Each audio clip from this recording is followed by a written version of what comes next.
Assalamualaikum dan salam sejahtera kami ucapkan kepada pensyarah kami, Dr. Rozita Ibrahim dan rakan-rakan sekalian. Kami daripada kumpulan 15 ingin membentangkan komentari esei yang bertajuk Gurauan Seksual adalah bukan bahan jenaka.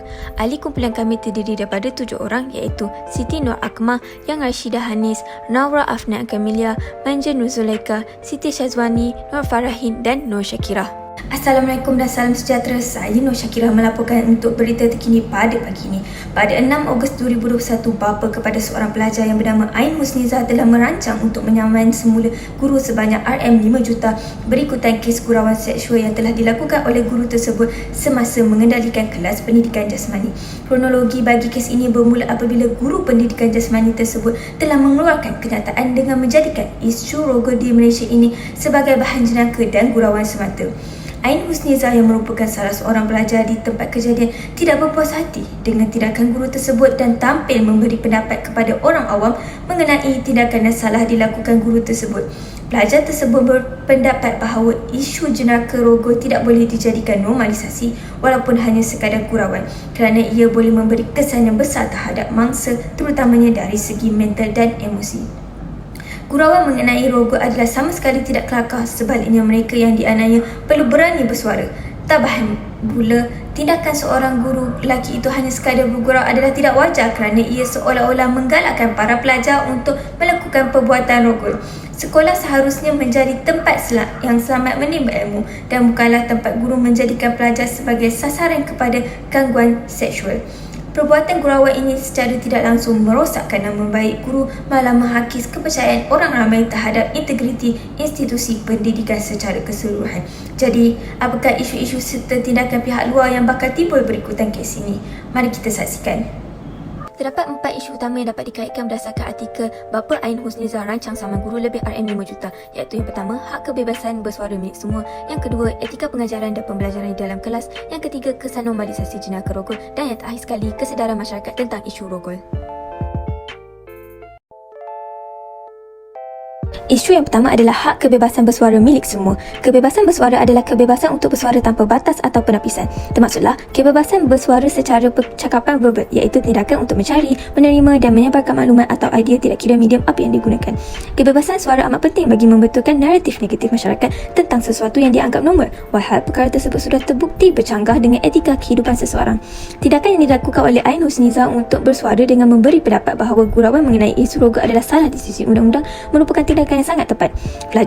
Pelajar itu juga menggunakan platform media sosial iaitu di akaun TikToknya sebagai medium untuk menyatakan pendapatnya. Malah, pelajar tersebut juga menggunakan tanda pagar Make School a Safer Place di akaun Twitternya untuk menyebarkan dan memberi kesedaran kepada masyarakat tentang gurauan seksual ini adalah bukan bahan jenaka. Kesannya, pihak Commonwealth telah menggesa Kementerian Pendidikan untuk menyiasat dan mengambil tindakan berhubung dakwaan seorang guru lelaki yang bergurau dengan menggalakkan perlakuan rogol. Hak kebebasan bersuara telah diiktiraf sebagai hak asasi manusia di dalam Perkara 19 dan diiktiraf dalam Undang-Undang Hak Asasi Manusia Antarabangsa. Perjanjian antarabangsa mengenai hak-hak sivil dan politika juga telah mengiktiraf hak kebebasan bersuara sebagai hak mendapatkan pendapat tanpa gangguan. Setiap manusia mempunyai hak untuk menyatakan pendapat, namun hanya pendapat yang tidak bercanggah dengan etika kehidupan manusia sahaja boleh diterima pakai oleh semua masyarakat. Isu yang kedua adalah isu etika pengajaran dan pembelajaran di dalam kelas. Kod etika profesional adalah salah satu alat kawalan sosial yang digunakan sebagai panduan mengawal segi tingkah laku ahli sesuatu profesyen. Profesyen yang diketengahkan dalam isu ini adalah profesyen perguruan yang di mana bertujuan untuk membangunkan insan dan ihsan manusia yang sempurna dari segi rohani, jasmani, emosi dan inteleknya. Guru merupakan insan yang memainkan peranan yang paling penting dalam membentuk pribadi pelajar kerana setiap tindakan dan tingkah laku guru akan menjadi ikutan para pelajar. Maka, para guru seharusnya berhati-hati dalam bertindak agar tidak menjadi ikutan kepada pelajar yang lain. Para guru dan pelajar haruslah mengetahui etika mereka dalam mengajar dan belajar agar dapat mengelakkan daripada isu ini timbul dalam kalangan mereka. Antaranya, mereka harus mengetahui batas mereka antara satu sama lain seperti tidak bergurau secara berlebihan yang boleh mengundang kepada isu sensitif seperti gurauan seksual. Sebagai seorang guru, mereka haruslah mengetahui apa yang baik dan apa yang buruk dan tidak boleh menggunakan alasan bergurau itu sebagai tiket kepada mereka untuk terus berjenaka lucah ataupun melakukan gangguan seksual secara halus. Antara kepentingan etika pengajaran dan pembelajaran di dalam kelas adalah yang pertama, dapat memperbaiki kelemahan, merefleksi diri sendiri dan dapat melihat sekolah sebagai tempat pembentukan peribadi yang mulia terhadap komuniti dalam sekolah. Yang kedua, dapat melahirkan model insan yang berakhlak mulia kerana nilai moral dan etika yang diterapkan di kalangan pelajar di sekolah seperti bertanggungjawab, hormat menghormati dan berdisiplin akan menjadikan pelajar ini berakhlak mulia ketika melakukan sesuatu perkara. Yang terakhir adalah dapat meningkatkan kualiti pendidikan negara. Ini kerana personaliti dan nilai moral yang baik dalam kalangan guru dan murid akan melahirkan seseorang murid yang bijak dalam semua perkara, sekaligus pencapaian pelajar dalam pembelajaran juga semakin meningkat dari semasa ke semasa. Seterusnya, daripada kisah Ain Husniza ini, kita dapat melihat tentang kesedaran masyarakat tentang isu rogol.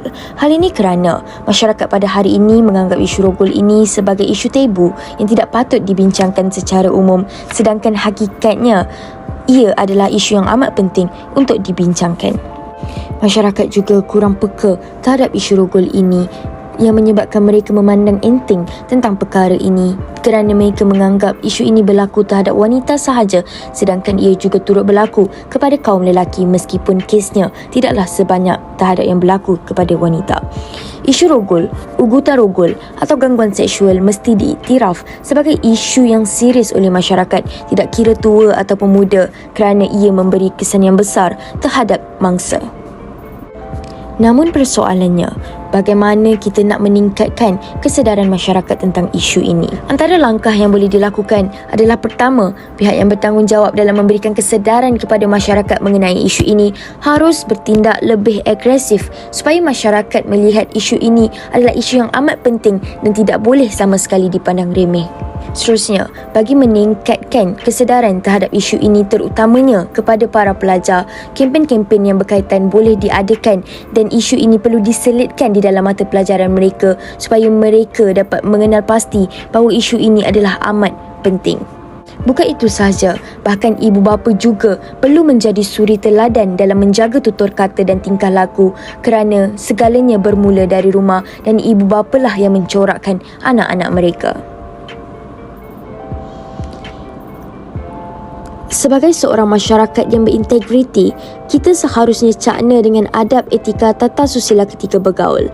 Kerana apa?